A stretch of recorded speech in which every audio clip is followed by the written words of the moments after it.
Hello students, very good morning. मेरा नाम है रोहित सिंघल। स्टूडेंट, हमने technique of financial statements complete कर लिया था लास्ट क्लास में। आज हम रेशो एनालिसिस स्टार्ट करेंगे और रेशो एनालिसिस में पढ़ेंगे current ratio and quick ratio, और साथ ही समझेंगे लिक्विडिटी एंड सॉल्वेंसी के बीच में क्या डिफरेंस होता है।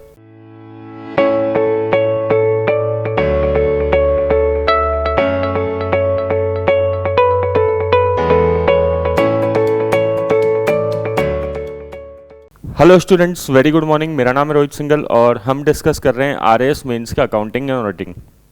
आपको पता है स्टूडेंट, हम लोगों ने अभी तक कई क्लासेस डिस्कस कर ली है और उसमें हमने पहला topic double entry system detail में समझा था, जनरल एंट्रीज भी करके देखी थी, और नेक्स्ट हमने topic analysis of financial statements जो है वो हमने क्लियर किया। उसमें हमारा एक छोटा सा टॉपिक बच रहा है अभी, रेशो एनालिसिस। मैंने कहा था कि मैं रेशो एनालिसिस को डिटेल में पढ़ाऊँगा। रेशो एनालिसिस को डिटेल में पढ़ाना क्यों ज़रूरी है? क्योंकि देखो, एक तो कैसे कई आपके कॉन्सेप्ट क्लियर होंगे, असेट्स लायबिलिटी के बारे में अपन को वापस से पढ़ने को मिलेगा। दूसरी बात क्या है कि एग्ज़ाम में क्वेश्चन आ सकता है, आया भी है कई बार, कि बताओ कि सॉल्वेंसी क्या होता है ना, या फिर आपसे कभी पूछ सकता है कि सॉल्वेंसी और लिक्विडिटी में क्या डिफरेंस होता है। तो इस तरीके से जो चीज़ें हैं वो हमसे रेशो में पूछ सकता है, और आप देखेंगे तो आपको कई जगहों पे मिलेगा भी। टेस्ट सीरीज करेंगे ना आप, तो आपको ये क्वेश्चंस मिलेंगे इस तरीके के रेशो के। तो हम इसको छोड़ नहीं सकते, ठीक है ना, इग्नोर नहीं कर सकते, बट हम इसको थोड़ा धीरे धीरे समझेंगे, मींस कॉन्सेप्चुअल समझेंगे और टाइम नहीं लगाएंगे। मतलब मैं छोटे छोटे वीडियो बनाऊंगा जिससे आपको देखने में ऐसा नहीं हो कि एक बर्डन आए, है ना। और ये अभी सही समय है पढ़ाई करने का, क्योंकि अभी आपके पास टाइम है अच्छा खासा। तो चलो स्टार्ट करते हैं। सबसे पहले कि सर ये रेशो क्या होता है, उससे पहले मैं एक क्वेश्चन आपको दिखाना चाहूँगा जो आरएएस मेंस 2016 में आया 2 मार्क्स में। What does balance sheet reveal, right any 2 points. 2 marks में पूछ रहा है आपसे। क्या पूछ रहा है बताओ, कि बताओ बैलेंस शीट क्या रिवील करती है, क्या बताती है। 2 मार्क्स में बताओ, 2 पॉइंट बताने हैं आपको। तो बताओ बैलेंस शीट क्या बताती है। बैलेंस शीट के बारे में हमने क्या डिस्कस किया था। Balance sheet assets and liability show करती है, ठीक है। या फिर अगर आप इससे पहले भी एक बड़ा पॉइंट आपको बताया था कि बैलेंस शीट क्या शो करती है, फाइनेंशियल पोजीशन ऑफ बिजनेस, ठीक है ना। और पोजीशन मतलब क्या होता है, असेट्स एंड लाइबिलिटीज।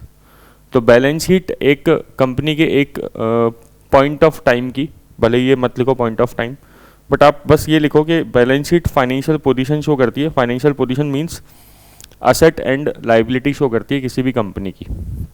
तो पहला पॉइंट तो आप यही लिख सकते हो आराम से, फाइनेंशियल पोजीशन, और ब्रैकेट में लिख सकते हो असेट्स एंड लाइबिलिटी, ठीक है। फिर आप लिख सकते हो कि it shows about liquidity and solvency. अब आप बोलोगे सर ये तो हमने कभी सुना ही नहीं है, ठीक है ना, और ये क्या आपने बोल दिया सर, ये लिक्विडिटी और सॉल्वेंसी क्या होता है। अब ये हम पढ़ेंगे ना रेशो एनालिसिस, इसलिए मैंने कहा कि रेशो एनालिसिस आपके कॉन्सेप्ट क्लियर करने में काम में आएगा। तो आप दूसरे जो क्वेश्चंस होंगे, जो अकाउंट्स के टेढ़े क्वेश्चन कई बार पूछ लेते हैं एग्जाम में, वो आपके रेशो एनालिसिस से थोड़े से क्लियर हो जाएंगे, है ना, अच्छे से। तो चलो हम लोग डिस्कस करते हैं कि ये रेशो एनालिसिस होता क्या है, ठीक है। रेशो हमने डिस्कस किया था कि 2 फिगर्स के बीच में रिलेशनशिप बताना, ठीक है। जैसे मैंने आपको प्रॉफिट अपॉन सेल्स करके एक कंपनी का एग्जांपल दिया था परसेंटेज में, जहाँ पे हमने रेशो निकाला था, ठीक है। सर ये रेशो निकालते क्यों हैं, क्या इसका उद्देश्य क्या होता है रेशो निकालने का। भाई रेशो क्यों निकाला जाता है, ऑब्जेक्टिव ऑफ रेशो, ऐसे कॉन्सेप्ट के लिए डिस्कस कर रहे हैं ताकि आपके माइंड में चीज़ें थोड़ा सा ध्यान रहे, और कुछ भी नहीं है, ठीक है, कि क्या ऑब्जेक्टिव होता है। सबसे पहला ऑब्जेक्टिव आप ले सकते हो कि रेशो एनालिसिस करने से कंपनी की प्रॉब्लम्स के बारे में हमें पता लगता है, ठीक है, कि कंपनी कहाँ पे लैग कर रही है ना, कि कंपनी की कमी कहाँ पे है, ठीक है। सर कैसे, जैसे अभी तो देखो हम पढ़ेंगे रेशोस, तब आपको ज़्यादा समझ में आएगा। प्रॉब्लम जैसे कंपनी की क्या लिक्विडिटी कम है या ज़्यादा है, ठीक है। लिक्विडिटी मतलब क्या होता है, थोड़ा समझना तो है ही, अभी समझ लेते हैं। लिक्विडिटी मतलब तरलता। लिक्विडिटी को हिंदी में क्या कहते हैं, तरलता कहते हैं। सर ये तरलता मतलब क्या होता है, देखो जैसे आपने ये शब्द सुना होगा कि कोई असेट या कोई आइटम लिक्विड होता है और कोई आइटम लिक्विड नहीं होता। ये हम लिक्विड, सॉलिड लिक्विड गैस की बात नहीं कर रहे, ठीक है, स्टेट ऑफ मैटर की बात नहीं कर रहे, ठीक है।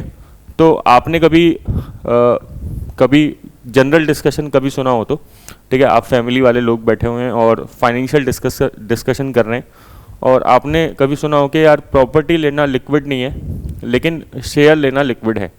कभी आपने ऐसी लाइन सुनी है कि प्रॉपर्टी में इन्वेस्ट करने में दिक्कत क्या है कि प्रॉपर्टी जो है, जो लैंड होती है, बिल्डिंग होती है, वो कम लिक्विड होती है इन कंपैरिजन टू शेयर। अब आते हैं लिक्विडिटी होती क्या है।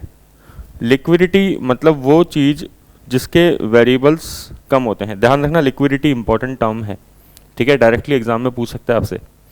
तो लिक्विडिटी हम बिल्कुल बेस पे जाके समझ रहे हैं जिसमें वेरिएबल्स कम है। वेरिएबल्स क्या मतलब कि जिसमें आपको पॉइंट्स कम होते हैं सोचने के लिए। थोड़ा और डिटेल में समझते हैं। आप जब भी कोई प्रॉपर्टी लेने जाते हो, आप कोई ज़मीन खरीद रहे हो, प्लॉट खरीद रहे हो, तो आप क्या क्या पॉइंट उस केस में सोचते हो, ठीक है। तो हम सोचते हैं सर कि प्रॉपर्टी का फेस कहाँ पे है, भाई ईस्ट फेसिंग है, साउथ फेसिंग है, ठीक है। साउथ फेसिंग है तो कई लोग अच्छा नहीं मानते, ठीक है, ईस्ट फेसिंग है तो बढ़िया माना जाता है। फिर हम प्रॉपर्टी की जो एरिया है, लोकेशन है, वो देखते हैं। ऑब्वियसली बात है कि प्राइस तो देखेंगे ही, ठीक है। फिर हम देखेंगे प्रॉपर्टी के अंदर के जो है इसका कहीं टाइटल डिस्प्यूटेड तो नहीं है। फिर कई बार कई लोग देखते हैं कि प्रॉपर्टी के ऊपर कहीं पेड़ वेड़ तो नहीं है, क्योंकि ट्रीज है तो फिर वो काटना मुश्किल है, तो अपने आप उस प्रॉपर्टी की कीमत क्या हो जाती है, कम हो जाती है। आपको ये आइडिया होगा इस चीज़ का। तो ये सब चीज़ें हम लोग देखते हैं कि प्रॉपर्टी खरीदने से पहले, मतलब बहुत सारी चीज़ें सोचनी पड़ती है, ठीक है। फिर उसके बाद भी और भी बहुत सारे वेरिएबल्स हो सकते हैं। उसके बाद भी क्या है कि प्रॉपर्टी को अगर हम बेचने सोच रहे हैं तो प्रॉपर्टी क्या होगा, बिकने में थोड़ा स्लो हो जाती है। मतलब क्योंकि जब कोई सामने वाला पर्सन खरीदेगा तो भी वो पर्सन ये सारी चीज़ें चेक करेगा, फेस देखेगा, एरिया देखेगा, लोकेशन देखेगा, प्राइस देखेगा, डिस्प्यूटेड तो नहीं है वो देखेगा। और भी प्रॉपर्टी के अंदर 10 तरह की चीज़ें, भाई कई लोग तो बोलते हैं मैं तो वास्तु देख के खरीदूंगा, कई लोग बोलते हैं मैं एस्ट्रोलॉजर से बात करूंगा, है ना, ठीक है। इस तरीके से लोग सोचते हैं। लेकिन जब शेयर खरीदते हैं तो उस केस में क्या है, उस केस में सोचते हैं कि यार शेयर जो है वो किस कंपनी के हैं, और कंपनी जो है वो ग्रो करेगी या नहीं करेगी। क्या उस केस में लोग ये देखते हैं कि शेयर का फेस कैसा है ना, या फिर शेयर जो है वो मतलब कि उसकी डिस्प्यूटेड तो नहीं है, कुछ ऐसा कोई सिस्टम होगा क्या, कुछ नहीं होता उसमें, है ना। मतलब शेयर्स में क्या है, जब अपन खरीदने जाते हैं तो वेरिएबल्स क्या होते हैं, लो होते हैं। उल्टा क्या है कि आप शेयर को जब बेचोगे तो जल्दी से बिक जाता है, क्योंकि उसके लिए एक डेडिकेटेड स्टॉक एक्सचेंज बना हुआ है, और आप बेचो और 1-2 दिन में आपके पास पैसे क्रेडिट हो जाते हैं, ठीक है। लेकिन प्रॉपर्टी के लिए कोई डेडिकेटेड ऐसा एक्सचेंज नहीं है कि आप उसको बेच दो। कुछ वेबसाइट्स है लेकिन उसमें भी क्या है, हर कोई ट्रस्ट नहीं करता है, ठीक है। तो लिक्विड कौन सी चीज़ हुई ज़्यादा, बताओ, शेयर के प्रॉपर्टी। ऑब्वियसली बात है शेयर्स ज़्यादा लिक्विड हुए, ठीक है ना। मैं नहीं कह रहा कि शेयर में इन्वेस्ट करना चाहिए, ऐसे मत समझना, बस मैं आपको एक कॉन्सेप्ट समझाने की कोशिश कर रहा हूँ कि जिस आइटम के अंदर वेरिएबल्स कम होते हैं उसके अंदर क्या है कि लिक्विडिटी ज़्यादा होती है, ठीक है ना। शेयर मतलब तरल चीज़ होती है, इजीली कन्वर्ट हो जाती है कैश में। तो मतलब आपको एक चीज़ समझ में आनी चाहिए, लिक्विड मतलब वो चीज़ होती है जो इजीली कन्वर्ट हो जाती है इनटू कैश, ठीक है। सर ऐसी कौन सी, जो कंपनी के पास ऐसी क्या चीज़ें होती है जो इजीली कन्वर्ट हो जाती है कैश में। आप याद करो, जो असेट होती है ना संपत्ति कंपनी के पास, उसको हमने 2 पार्ट में डिवाइड किया था। एक तो लॉन्ग टर्म असेट्स, जिसको हमने बोला था नॉन करंट असेट्स, और एक होती है करंट असेट्स। याद आ रहा है आपको, ठीक है। हमने डिस्कस किया था कि नॉन करंट असेट्स होती है और एक करंट असेट्स होती है। नॉन करंट असेट्स वो असेट होती है जो हम लॉन्ग टर्म के लिए होल्ड करते हैं, और करंट असेट्स वो असेट होती है जो हम शॉर्ट टर्म के लिए होल्ड करते हैं। शॉर्ट टर्म मतलब अप टू 12 महीने। जो 12 महीने में कैश में कन्वर्ट हो जाएगी उसे क्या बोलेंगे, करंट असेट्स बोलेंगे। और जो बहुत लॉन्ग टाइम लेगा कैश में कन्वर्ट होने में, या फिर हमारी इच्छा ही नहीं है उसको कैश में कन्वर्ट करने की, हम तो उसको बिजनेस में यूज़ करने के लिए खरीदे हैं, तो वो कौन सी असेट है, नॉन करंट असेट्स है या लॉन्ग टर्म असेट है, या फिर हमने एक और शब्द दिया था इसके लिए, फिक्स असेट्स भी बोला था इसको, ठीक है ना। फिक्स असेट एक ही बात है। तो फिक्स असेट में क्या क्या एग्जांपल थे, प्रॉपर्टी प्लांट एंड इक्विपमेंट, या फिर लैंड एंड बिल्डिंग बोल लो आप, प्लांट एंड मशीनरी, फर्नीचर, ये सब क्या होते हैं, ये नॉन करंट असेट्स होती है, ये फिक्स असेट होती है। सर करंट असेट्स के अंदर क्या एग्जांपल लिए थे आपने, करंट असेट्स में मैंने आपको सबसे अच्छा एग्जांपल लिया था स्टॉक। स्टॉक मतलब इन्वेंट्री, जो माल हम बेचने के लिए खरीदते हैं वो क्या होता है, करंट असेट होती है, ठीक है। कैश अपने आप में करंट असेट होती है, क्योंकि कैश ऑलरेडी कैश में कन्वर्टेड है, ठीक है ना। कैश मतलब खाली कैश नहीं होता, बैंक में अगर पैसा पड़ा है तो वो भी कैश ही है, ठीक है, क्योंकि वो तो ऑलरेडी बैंक में पैसा पड़ा है, तो आप कभी भी उसको कैसे भी इस्तेमाल कर सकते हो, कोई दिक्कत ही नहीं है। तो स्टॉक, बैंक, एक डेटर्स। डेटर क्या होते हैं, जिनको हमने उधार माल बेचा है, तो उनसे पैसे हमें 1 साल के अंदर अंदर वसूलने हैं या 1 साल से बाद वसूलने हैं, सोच के देखो। डेटर्स क्या होते हैं, जिनको हमने उधार माल बेचा है, जिनसे हमें पैसे रिकवर करने हैं। मैंने आपको याद करने के लिए बताया था, दोस्त मान लो आपके, डी फॉर दोस्त, डी फॉर डेटर्स, ठीक है। तो डेटर्स से हमें पैसा जल्दी लेना है, क्विकली लेना है। अगर बहुत ही ज़्यादा टाइम उनको, अगर हमने पैसे नहीं मांगे उनसे, तो वो डूब भी सकते हैं हमारे पैसे ना, ठीक है। तो कंपनी के पास लिक्विड असेट्स क्या होती है बताओ, लिक्विड असेट होती है करंट असेट्स। क्या बोला मैंने, कंपनी के पास लिक्विड असेट्स क्या होती है, करंट असेट्स होती है सर, लिक्विड असेट्स, ठीक है। तो रेशो एनालिसिस जो होता है, टाइप्स ऑफ रेशो हम डिस्कस कर रहे हैं, ठीक है। तो उसमें सबसे पहला रेशो कौन सा आएगा, लिक्विडिटी रेशो। तो आपको ध्यान रखना है कि ऑब्जेक्टिव्स क्या है रेशो का, कि कंपनी की कमी पता लगती है, ठीक है। अगर कंपनी के पास लिक्विडिटी कम है, लिक्विडिटी कम होने का संकेत क्या है, कंपनी के पास कैश कम होगा। कंपनी के पास अगर, आपके पास अगर कैश कम है तो आपकी लिक्विडिटी कम है, ज़्यादा है। अच्छा एक चीज़, क्वेश्चन का आंसर दो, ठीक है। आपने कई लोग देखे होंगे जिनके पास खूब सारी प्रॉपर्टी है, मतलब उनके पास 100 बीघा ज़मीनें हैं, ठीक है, पुश्तैनी ज़मीनें हैं, 100 बीघा है, 50 बीघा है, गांव में खूब सारी ज़मीन पड़ी है, लेकिन उनके पास अभी के टाइम पे रेगुलर सोर्स ऑफ इनकम कई बार नहीं होता है, ठीक है ना। कई लोगों के पास रेगुलर सोर्स ऑफ इनकम की कमी है, तो उससे क्या दिक्कत आएगी, ज़मीनें खूब सारी है उनके पास, प्रॉपर्टी 100 बीघा है, उसकी वैल्यू भी मान लो 100 करोड़ हो सकती है, 500 करोड़ हो सकती है, कितनी भी हो सकती है, अच्छी खासी वैल्यू चल रही है, लेकिन क्या वो ज़मीनें बेच के रेगुलर खर्चे पे करेंगे क्या, थोड़े से चांसेस कम रहते हैं, ठीक है ना। ज़मीनें बेचना लोग प्रेफर नहीं करते हैं रेगुलर खर्चे पे करने के लिए। भाई ज़मीनें बेच के आप अपन घर का जो है राशन थोड़े खरीदेंगे, ठीक है, वो तो हम लोग जो महीने के अंदर कमाएंगे उससे खरीदेंगे ना। तो ऐसे लोगों के पास किस चीज़ की कमी होगी बताओ, लिक्विडिटी की कमी होगी। ऐसे लोगों के पास किसकी कमी होगी, लिक्विडिटी, मतलब उनके पास प्रॉपर्टी तो है बट वो प्रॉपर्टी बेचना नहीं चाहते, है ना, क्योंकि उसमें एक स्टिग्मा अटैच होता है, ठीक है। वो सोचते हैं पुरखों ने इसलिए थोड़ा दी थी प्रॉपर्टी कि हम बेच दें, और उनके पास किसकी कमी है, रेगुलर सोर्स ऑफ इनकम की, तो वो थोड़ा सा प्रॉब्लमेटिक सिचुएशन हो जाती है। तो ऐसे लोगों के पास अपन क्या बोलेंगे कि लिक्विडिटी की कमी है, ठीक है ना। आप कॉन्सेप्ट समझ रहे होंगे अगर, तो अपन बात कर रहे हैं। एक टर्म होता है सॉल्वेंसी, ठीक है। मैं आपको क्या समझा रहा हूँ कि लिक्विडिटी और सॉल्वेंसी में क्या डिफरेंस होता है। सॉल्वेंसी मतलब कि जिस व्यक्ति के पास जो असेट्स है वो कम है और लाइबिलिटी है वो ज़्यादा है। असेट तो है कम और लाइबिलिटी है ज़्यादा। असेट कौन सी सर, टोटल असेट्स, और लाइबिलिटी कौन सी, टोटल लाइबिलिटी। एग्जाम्पल है विजय माल्या का, ठीक है। विजय माल्या को बैंक को सपोज 20,000 करोड़ रुपए पे करने हैं, क्योंकि उसने बैंकों से लोन ले रखा है, तो उसको 20,000 करोड़ रुपए पे करने हैं। उसके पास संपत्ति के नाम पे केवल 1,000 करोड़ रुपए रखे हैं। उसके पास अगर सारी संपत्ति कैलकुलेट कर ली जाए तो उसके पास सारी संपत्ति मिला के, लैंड, बिल्डिंग, प्रॉपर्टी, फर्नीचर वगैरह जो भी दुनिया भर की असेट है, सब मिला के 1000 करोड़ रुपए है, तो आप क्या कहोगे कि यार ये तो मामला नेगेटिव है, नहीं क्या, कि लाइबिलिटी ज़्यादा है संपत्ति कम है। तो हम कहेंगे कि यार इसके साथ तो क्या है, सॉल्वेंसी की दिक्कत है। ऐसे आदमी को हम क्या बोलते हैं कि ये पर्सन तो क्या है, इंसॉल्वेंट है। ऐसे पर्सन को क्या बोलते हैं फिर हम, ये पर्सन क्या है, इंसॉल्वेंट है।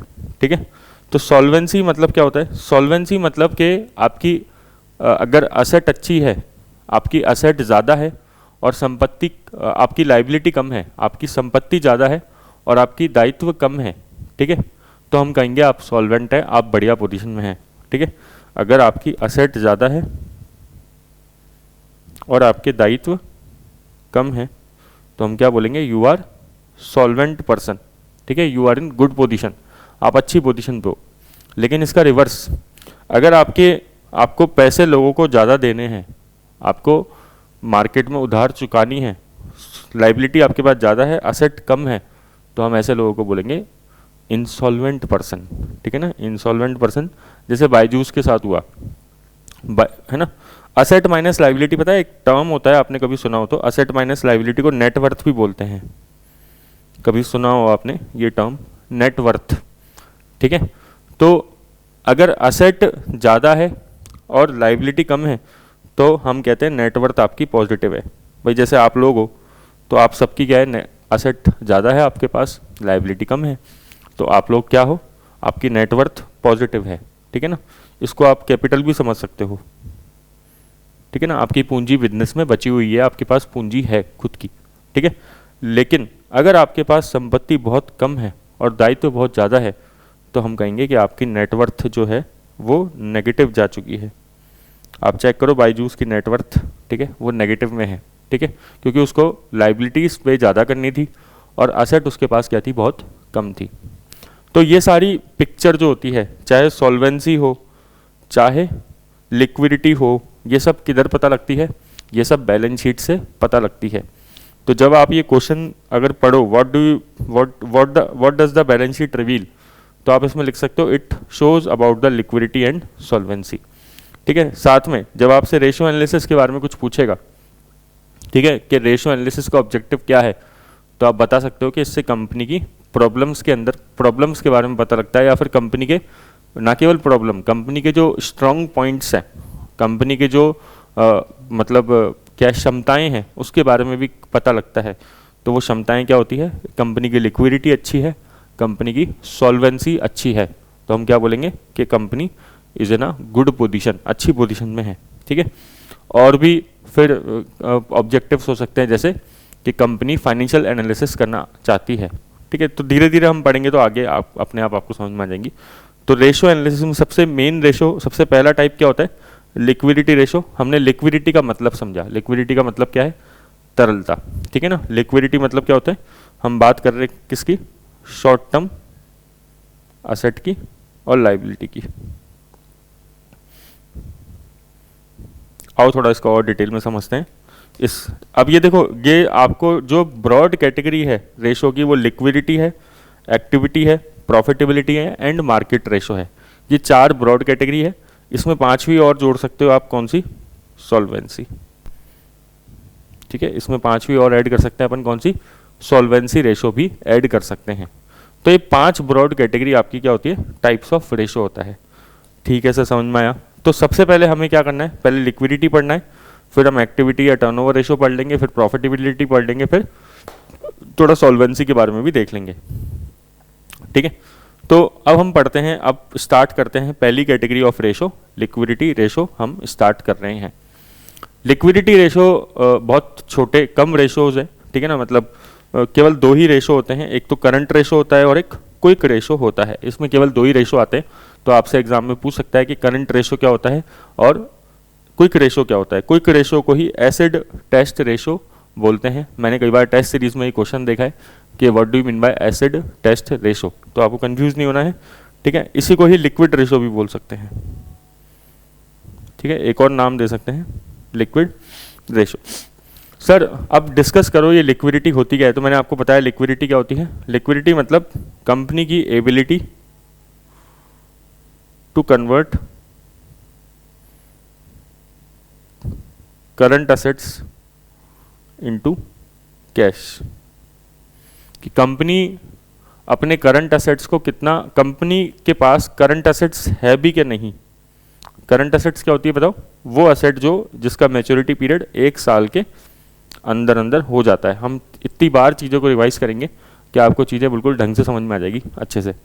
तो करंट असेट्स मतलब वो असेट जो 1 साल में कैश में कन्वर्ट हो जाती है। मैंने बार बार बोला है, करंट असेट्स मतलब वो असेट जिनका मैच्योरिटी पीरियड 1 साल तक होता है, 1 साल से कम होता है। एग्जाम्पल्स क्या देने हैं आपको, हमेशा ध्यान रखना है। 3 एग्जाम्पल अब दिमाग में, एक तो स्टॉक, एक डेटर और एक कैश। अगर आप एग्जाम्पल लिखोगे 2-3 तो आपका आंसर दूसरों से बेटर बनेगा, ठीक है ना। आप ज़्यादा टेक्निकल लिख पाओगे दूसरों से जो जनरल आंसर लिखेंगे उनसे, ठीक है। तो लिक्विडिटी रेशो बताओ क्या होता है? लिक्विडिटी रेशोस कंपनी की ये बताते हैं स्थिति कि कंपनी के पास करंट असेट्स है या नहीं है। अच्छा सर, करंट असेट होती है तो साथ में क्या होती है? करंट लाइबिलिटी भी होती है। खाली असेट तो होती नहीं है, कंपनी को तो लाइबिलिटी भी तो पे करनी होती है, बिल्कुल पे करनी होती है। तो करंट लाइबिलिटी क्या होती है? करंट लाइबिलिटी जैसे क्रेडिटर्स, एक ही एग्जांपल देते हैं, केवल एक ही एग्जांपल दूंगा मैं आपको, ज़्यादा नहीं दूंगा। क्रेडिटर, सर क्रेडिटर क्या होता है? जिन्हें हमें पैसा लौटाना है, जिनसे हमने उधार माल खरीदा है, जिनसे हमने उधार, जैसे आप अपने पास में दुकानदार के पास गए और आपने उससे उधार माल खरीदा, तो आपको उसको पेमेंट कितने समय में करना है? 1 साल के अंदर करना है या 1 साल के बाद करना है? सर वो तो 7 दिन बाद ही पेमेंट मांग लेगा, हो सकता है सेम डे मांग ले, 2 दिन बाद मांग ले, जब हम देखेंगे तब पेमेंट मांगता रहेगा हमसे, तो वो करंट लाइबिलिटी होती है। तो ध्यान से सुनो वापस से कि अगर एक बिजनेस की करंट असेट ज़्यादा है और करंट लाइबिलिटी क्या है? कम है, ठीक है। करंट असेट ज़्यादा है मतलब असेट ज़्यादा है, लाइबिलिटी कम है। और कौन सी असेट और लाइबिलिटी की बात चल रही है? करंट की बात चल रही है। तो अगर एक बिजनेस की करंट असेट ज़्यादा है, करंट लाइबिलिटी कम है, तो हम बोलेंगे कि वो बिजनेस के अंदर लिक्विडिटी अच्छी मेंटेन्ड है।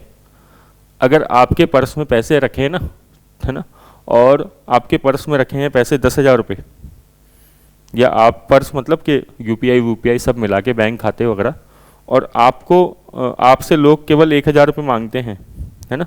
आपके पर्स में या आपके बैंक में खाते में 10,000 पड़े हैं और आपसे केवल लोग 1,000 रुपये मांगते हैं शॉर्ट टर्म में, ठीक है, तो आप बढ़िया पोजीशन पे हो, ठीक है ना। आपके पास लिक्विडिटी मेंटेन्ड है, मतलब आपके पास करंट असेट ज़्यादा है, करंट लाइबिलिटी कम है, ठीक है।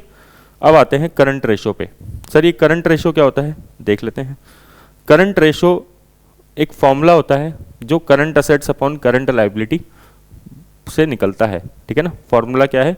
Current assets upon current liability. आपको अब इजीली समझ में आ रहा होगा, ठीक है। जैसे मैंने अभी आपको एग्जांपल दिया कि आपके पास पैसे कितने रखे हैं? 10,000, और आपकी लाइबिलिटी कितनी है? 1,000।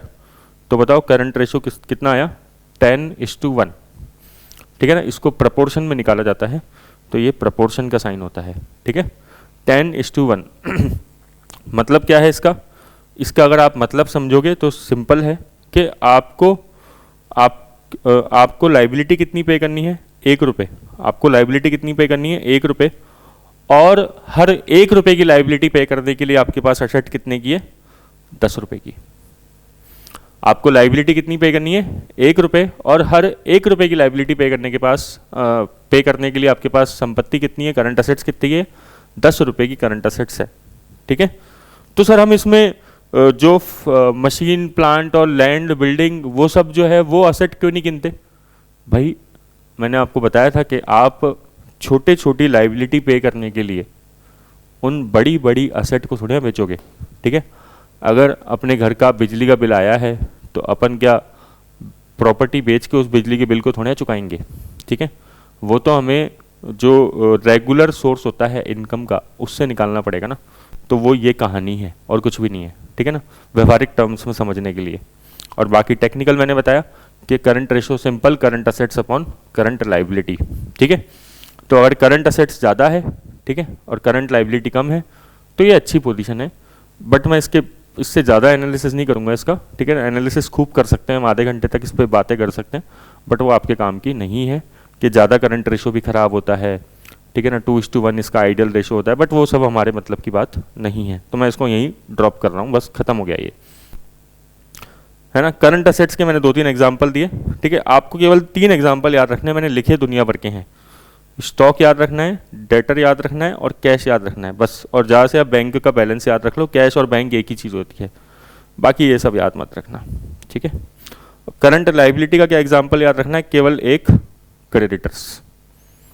करंट लाइबिलिटी का केवल एक एग्जाम्पल याद रखना है, क्रेडिटर्स, ठीक है, बस और कुछ नहीं, ठीक है सर। करंट रेशो देखो, हम पहले क्या टॉपिक पढ़ रहे हैं, सबसे पहले याद करो हम रेशो पढ़ रहे हैं। रेशो में हमने 5 पार्ट डिवाइड किए थे, उसमें से पहला पार्ट लिक्विडिटी रेशो है। लिक्विडिटी रेशो में मैंने कितने रेशो बताए आपको, 2, current ratio and quick ratio. तो अब हम क्या पढ़ रहे हैं सर, क्विक रेशो पढ़ रहे हैं। क्विक रेशो क्या होता है, क्विक रेशो मतलब कि देखो अपॉन में तो मतलब जो नीचे बटा है उसके अंदर तो करंट लाइबिलिटी ही रहेगी, ठीक है, लेकिन ऊपर कौन सी संपत्ति आ जाएगी, क्विक असेट आ जाएगी। ऊपर कौन सी संपत्ति आ जाएगी, क्विक असेट आ जाएगी। क्विक असेट क्या होती है सर, देखो अब जैसे पहले बताओ करंट असेट्स में क्या क्या था सर। करंट असेट्स में आपने 3 एग्जाम्पल याद करने के लिए बोले थे, एक तो स्टॉक बोला था आपने, एक डेटर बोला था और एक कैश बोला था, ठीक है। आपने करंट असेट्स में सर 3 एग्जाम्पल बोले थे, स्टॉक, डेटर, कैश। अच्छा, तो सबसे लिक्विड बताओ इन सब में से क्या है, कैश के डेटर्स के स्टॉक। सर सबसे लिक्विड जो अपने आप में कन्वर्टेड है कैश, वो तो कैश ही है। कैश या बैंक एक ही बात है ना, ठीक है। सबसे लिक्विड क्या है, कैश। भाई आपके पास जेब में पैसे रखे हैं तो उसको दोबारा कन्वर्ट थोड़ा कराना है कैश में।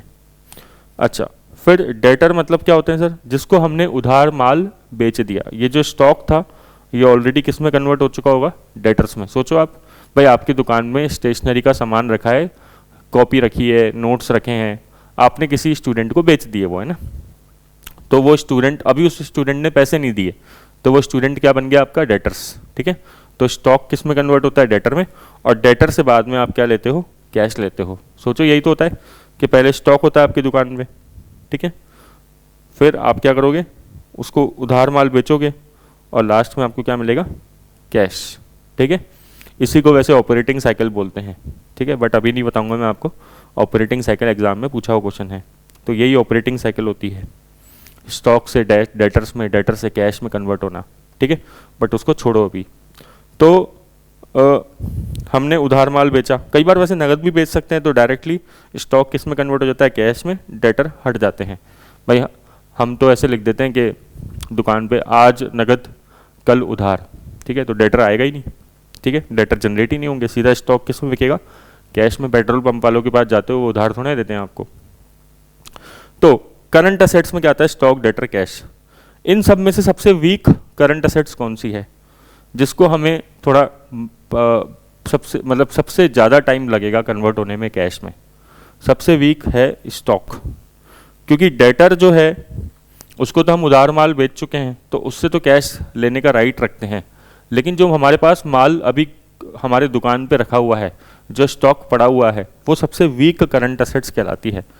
तो कई लोग बोलते हैं यार ये जो है ना, आप करंट लाइबिलिटी पे करना चाहते हो, ध्यान से सुनना मैं क्या बोल रहा हूँ। करंट लाइबिलिटी जो पे करना चाहते हो उसके लिए हम केवल 2 चीज़ें कंसीडर करेंगे, आपका डेटर और कैश, और इन दोनों को बोलते हैं क्विक असेट। और अब हम चेक करेंगे कि क्विक असेट कितनी है आपके पास करंट लाइबिलिटी पे करने के लिए। अब हम चेक करेंगे कि क्विक असेट कितनी है आपके पास करंट लाइबिलिटी पे करने के लिए। तो फॉर्मूला क्या बन जाएगा, quick asset upon current liability. तो क्विक असेट के अंदर क्या क्या आया, क्विक असेट के अंदर आ गया डेटर और कैश, ठीक है। तो अगर मैं करंट असेट्स में, इसको एक और तरीके से बोल सकते हैं, कान उल्टे पकड़ के देखो, करंट असेट्स में से अगर स्टॉक लेस कर दूं, ये प्रीपेड एक्सपेंस छोड़ो, करंट असेट्स में से अगर स्टॉक लेस कर दूं, करंट असेट्स में से स्टॉक लेस कर दूं तो क्या बचेगा, एक तो सर डेटर बच रहा है और एक कैश बच रहा है। तो उसी को क्या बोला हमने, क्विक असेट बोला, ठीक है। करंट असेट्स में से अगर मैंने स्टॉक और डेटर लेस कर दिया, ठीक है, करंट असेट्स में से मैंने स्टॉक लेस कर दिया तो क्या बचा, डेटर और कैश, ठीक है। ये समझ में आ गई बात। तो क्विक रेशो क्या बताता है, quick assets upon current liability करके कि आपके पास क्विक असेट कितनी है ये बताओ ना कि आप करंट लाइबिलिटी कितना जल्दी पे कर पाओगे, क्योंकि स्टॉक है वो तो आपके पास रखा हुआ है, ठीक है, उसको तो बेचने में बहुत टाइम लगेगा। भाई स्टॉक हमारी मर्जी से बिक जाता, स्टॉक हमारी मर्जी से बिक जाता तो हर दुकानदार क्या चाहता कि तुरंत मैं तो स्टॉक डेली की डेली आए और डेली की डेली बेच दूं, माल ख़त्म हो जाए फटाफट से, ठीक है, बचे ही नहीं, तुरंत ही बिक जाए। इससे बढ़िया बात क्या हो सकती है। लेकिन स्टॉक आपकी मर्जी से नहीं बिकता है, ठीक है, उसको बेचने में समय लगता है, ठीक है, क्योंकि सेल करना क्या है हर किसी के बस की बात नहीं होती है। क्लियर क्या? तो quick asset upon current liability आपको इतना समझ में आ गया होगा। वैसे सर आपने ये प्रीपेड एक्सपेंस लिखा था, इसका मतलब क्यों नहीं बता रहे? ये भी तो करंट असेट्स होती है, क्योंकि देखो आपने यहाँ पे इसमें भी लिखा हुआ है कि करंट असेट्स के अंदर प्रीपेड एक्सपेंस आता है। और अगर हमारी जिज्ञासा है कि ये प्रीपेड एक्सपेंस क्या होता है तो वो बता सकते हो क्या? बिल्कुल बता सकते हैं।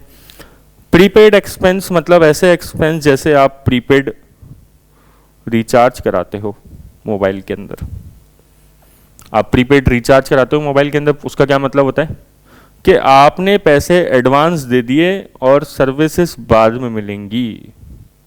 ऐसा ही होता है, पैसे आपने एडवांस दे दिए लेकिन सर्विसेज क्या होगी? बाद में मिलेगी, लेटर ऑन मिलेगी, तो उसे क्या बोलते हैं? प्रीपेड, ठीक है। तो प्रीपेड में यही तो होता है कि आपने पैसे एडवांस दे दिए लेकिन सर्विसेज आपको क्या मिलेगी? बाद में मिलेगी। तो वो प्रीपेड एक्सपेंस होते हैं, वो भी करंट असेट्स होती है, ठीक है। और जब हम क्विक असेट्स निकालते हैं तो उसको भी लेस कर देते हैं, स्टॉक और प्रीपेड एक्सपेंस दोनों को लेस कर देते हैं। बट ये ज़्यादा जानने की जरूरत नहीं है अपन को, याद रहे तो ठीक है, वरना stock current assets minus stock लिख के आ जाओगे तो भी काम चल जाएगा अगर क्विक असेट पूछ रहा है तो मैं जानबूझ के क्लास की साइज़ छोटी रख रहा हूँ बहुत, है ना, आधे घंटे की क्लास बनाई है मैंने जानबूझ के। अपन अब नेक्स्ट क्लास में पढ़ेंगे क्योंकि ये भारी हो जाएगा आपके लिए टॉपिक, वरना तो आप इतना पढ़ लो, फिर हम नेक्स्ट क्लास में पढ़ेंगे टर्नओवर रेशोज़ के बारे में, जो बिल्कुल सिंपल रेशो होते हैं, एफिशिएंसी रेशो भी कहते हैं जिसको, ठीक है। Thank you so much students.